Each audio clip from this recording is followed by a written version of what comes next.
What is up, you guys? So the Duke is here today to talk about the power system in Black Clover and how magic users develop new abilities.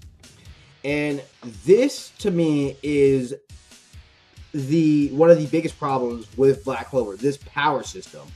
Because when it comes to Black Clover, it is a battle shonen, people. And in a battle shonen, we know it's supposed to be action based and entertaining and stuff like that. But when you're dealing with stuff like war or people gunning out to kill you and shit like that, there should be at least a sense of danger, right?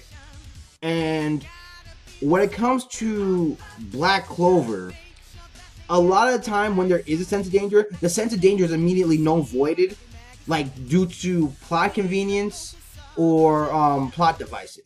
And the biggest plot conveniences that occur in Black Clover, as when it comes to these times, is the power system, because of the power system structure. Sorry, but anyways, my pronunciation is now on point. But fuck it, we going in, bitches. Let me just do a rundown of what the power system is. I'm gonna read to you from chapter 7 of Black Clover, page 13 and 14.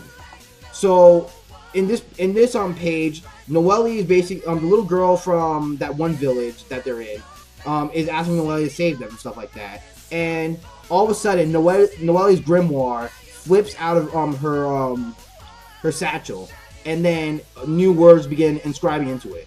And the narrator says this: as the owner of the tome grows, new magic gets inscribed to it. And moving on to page 14.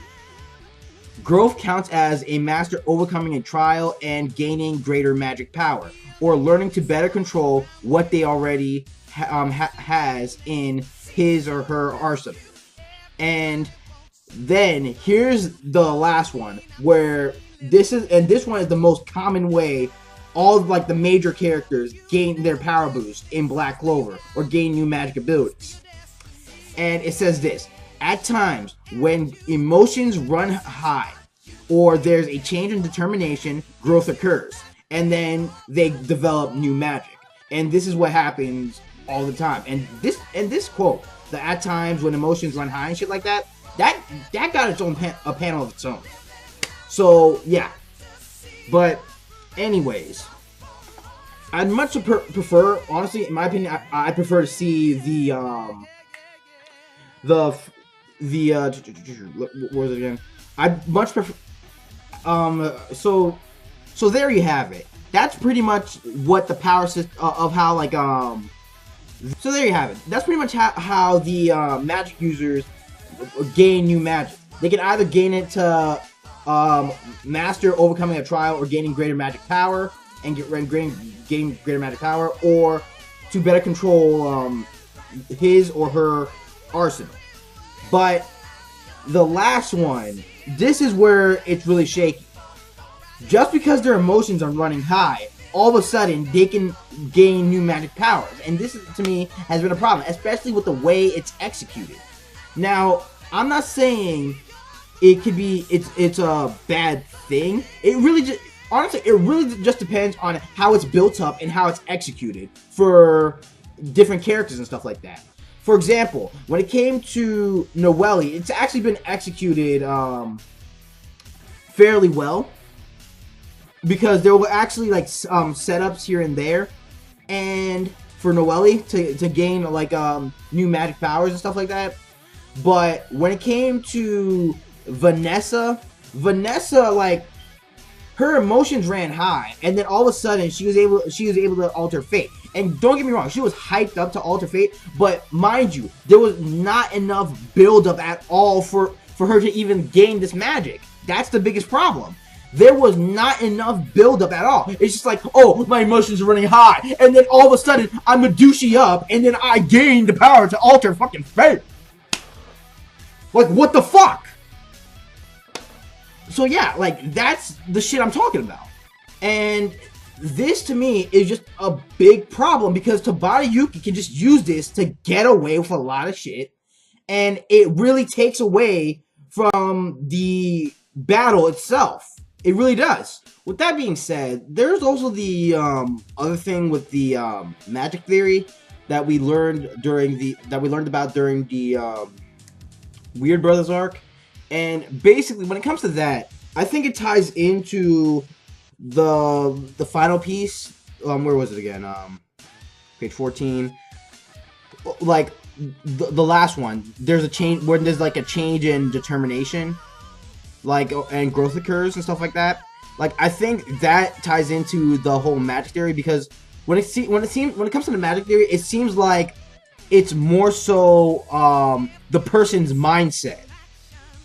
For example, when it came to Gucci, after witnessing like the type of person Aster is and stuff like that, and how he does his his thing, and working with him, Gucci's mindset he was basically the loner dude who didn't give a shit about anybody else other than his sister. But because of this, he started actually caring for Aster, and from that point on, his mindset actually changed. So we learned that like a change of mind, of heart, essentially can actually change the way your magic works. So again, depending on the way that's executed as well, it could either be good or bad, just depending on the way it's executed. Like I said, and I'm gonna be blunt with this. Like I said, for the whole emotions running high, and just now with the determination, really, when it comes to the magic system, it really depends on how it's executed within the story. Because like it really is unappealing, like where they always just happen to gain new magic right when there's a massive sense of danger and somebody's about to die. Like, that's the biggest problem of all. Sabayuki really does have a lot more to improve on when it comes to the power system, but as it is now, it seems like it's just going to remain this way. Maybe. Yeah, I could be wrong. It could change in the future, but as of now, like, the power system in Black Clover, like, mainly when it's executed, like, it really needs much more build up upon magic users gaining new abilities. It really needs that, like, because this is build up and setup are a quintessential problem in Black Clover when it comes to the structure of their arcs and stuff like that. Because it feels like just Sabayuki just doing shit, like he's just winging it, like he literally is. He isn't like and not only that, but there's just times where like the pacing is just out of whack and shit like that. So when it comes to like build up and setup, that's a huge problem in and of itself in Black Clover. That's just a big problem right there. And I think it's due to well, this is Sabayuki's second serialization, but not only that, but I learned that his editor is apparently like a brand new editor. Like this is I think Black Clover is his first project that he's ever working on. So yeah, but anyways, other than that, that's pretty much it. I'd like to hear you guys' thoughts on the power system and how magic users gain new abilities and how it's executed.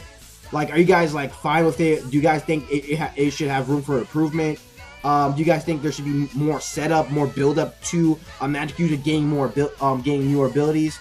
And like, do you guys think that when it comes to the learning better control of what you already know, or the growth counts as overcoming a trial or gaining greater magic power, should be like implemented more? Well, it was technically the first one, the growth counts as mastery and overcoming, was implemented into the story. I think during the dungeon aspiration arc with Yuno, where basically where he gained greater magic power from Bell, if I'm not mistaken. So yeah. But anyways, let me know you guys' thoughts on this. So be sure to like the video, comment, subscribe, and I will see you guys later.